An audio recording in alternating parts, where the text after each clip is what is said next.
Hi guys, ఈ రోజు blog ఏంటంటే మా బావాలు పిల్లల పండుగకి వచ్చిర్రు, చూడనికి వచ్చిర్రు. చూడండి, మా ఊళ్ళో పిల్ల పండుగ మంచి అయితే మా బావలు చూడనికి వచ్చిర్రు.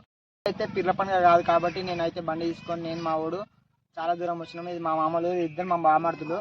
మా బామర్తులను చూడడానికి చాలా దూరం వచ్చిన. అట్లాగే పిల్ల పండుగ చూద్దామని ఎంజాయ్ చేద్దామని వచ్చిన. లైక్ షేర్ సబ్స్క్రైబ్ చేయండి, కామెంట్ చేయండి, లైక్ చేయండి, సబ్స్క్రైబ్ చేయండి.